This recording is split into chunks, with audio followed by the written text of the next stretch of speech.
Hello everyone, welcome back to my channel ಅಥವಾ food blogs. ನಾನಿವತ್ತು ಬೇಳೆನೇ ಹಾಕದೆ ಸಾರು ಹೇಗೆ ಮಾಡೋದು ಅಂತ ಹೇಳ್ಕೊಡ್ತಾ ಇದ್ದೀನಿ. ಸೊ ನಾನಿಲ್ಲಿ ಕುಕ್ಕರ್ಗೆ 1 ಈರುಳ್ಳಿ, 2 ಟೊಮ್ಯಾಟೊ ಹಾಗೆ 5 ಹಸಿಮೆಣಸಿನ್ಕಾಯಿನ ಕಟ್ ಮಾಡಿ ಹಾಕ್ಕೊಳ್ತಾ ಇದ್ದೀನಿ. ಹಾಗೆ ಇಲ್ಲಿ 1 ಸ್ಪೂನ್ ಅರಿಶಿನದ ಪುಡಿ ಹಾಗೆ ರುಚಿಗೆ ತಕ್ಕಷ್ಟು ಉಪ್ಪನ್ನು ಹಾಕ್ತಾಯಿದ್ದೀನಿ. ಹಾಗೆ ಇಲ್ಲಿ ನಾನು 1 ಬೌಲಷ್ಟು ವಾಟರ್ ಆ್ಯಡ್ ಮಾಡ್ತಾಯಿದ್ದೀನಿ.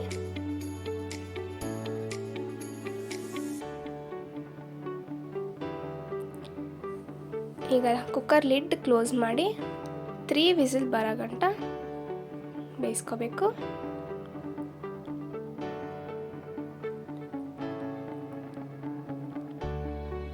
ನೋಡಿ, ಚೆನ್ನಾಗಿ ಬೆಂದಿದೆ.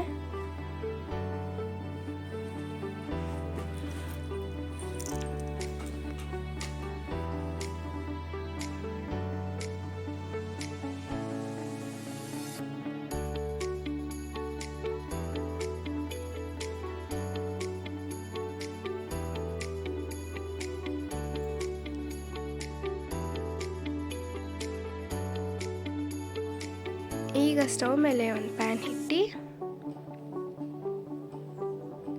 ಅದಕ್ಕೆ 3 to 4 ಸ್ಪೂನ್ ಆಯಿಲ್ ಹಾಕ್ಕೊಂಡು 1 ಸ್ಪೂನ್ ಸಾಸಿವೆ ಹಾಗೆ 1 ಸ್ಪೂನ್ ಜೀರಿಗೆ ಸ್ವಲ್ಪ ಚಿಟಪಟ ಅಂತ ಅಂದಮೇಲೆ ಕರಿಬೇವಿನ ಸೊಪ್ಪು, ಒಣಮೆಣಸಿನ್ಕಾಯಿ ಒಂದು 4 ರಿಂದ 5 ಹಾಗೆ ಬೆಳ್ಳುಳ್ಳಿ ಒಂದು ಸ್ವಲ್ಪ ಜಜ್ಜಿಟ್ಟಿರೋದು ಹಾಕ್ಕೊಳ್ತಾ ಇದ್ದೀನಿ.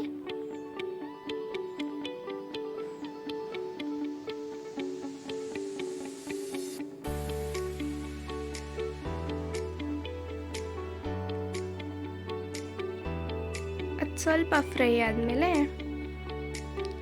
ಈಗ ನಾನು ನೀರು ಹಾಕ್ಕೊಳ್ತಾ ಇದ್ದೀನಿ. ಟೊಮೆಟೊ ಬೇಯಿಸಿಟ್ಟಿರೋಂಥ ನೀರನ್ನು ಕೂಡ ಹಾಕ್ಕೋಬೋದು.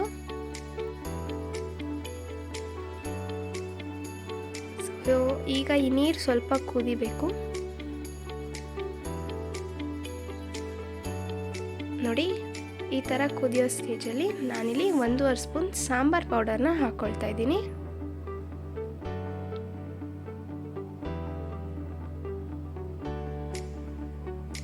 ಚೆನ್ನಾಗಿ ಮಿಕ್ಸ್ ಮಾಡ್ಕೊಳ್ತಾ ಇದ್ದೀನಿ.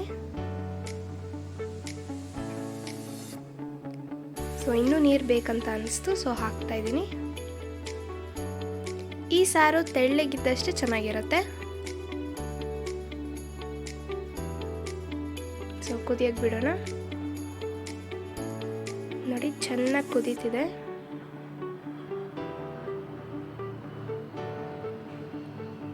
ಈ ಥರ ಕುದಿಯೋವಾಗ ನಾವು ಬೇಯಿಸಿಟ್ಕೊಂಡಿರೋವಂಥ ಟೊಮೆಟೊ ಈರುಳ್ಳಿದು ಮಿಶ್ರಣನ ಹಾಕ್ಕೊಳ್ತಾ ಇದ್ದೀನಿ.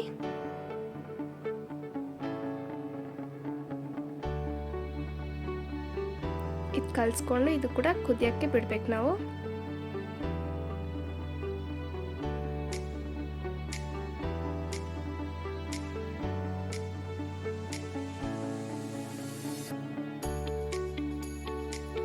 ನೋಡಿ, ಚೆನ್ನಾಗಿ ಕುದೀತಿದೆ ಅಲ್ಲ.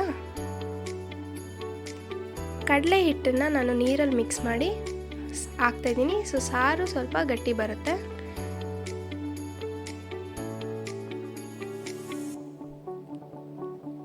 ಸೊ ಕಡಲೆ ಹಿಟ್ಟು ಹಾಕಿದ್ಮೇಲೆ ಕೂಡ ಒಂದು 5 ನಿಮಿಷ ಈ ಸಾರು ಚೆನ್ನಾಗಿ ಕುದಿಬೇಕು.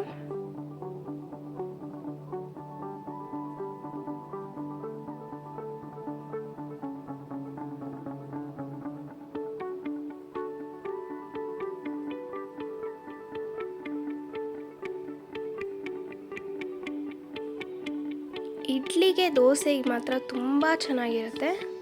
ಹಾಗೆ ಇಲ್ಲಿ ಲಾಸ್ಟಿಗೆ ಕೊತ್ತಂಬರಿ ಸೊಪ್ಪನ್ನು ಹಾಕ್ಕೊಳ್ತಾ ಇದ್ದೀನಿ.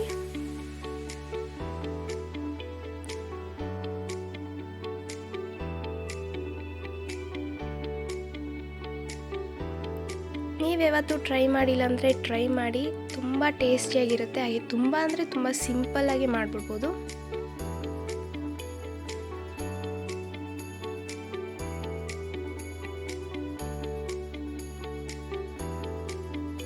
ನನಗೆ ಇಡ್ಲಿಗೆ ಈ ಸಾಂಬಾರು ಬೆಸ್ಟ್ ಅಂತ ಅನ್ನಿಸ್ತು.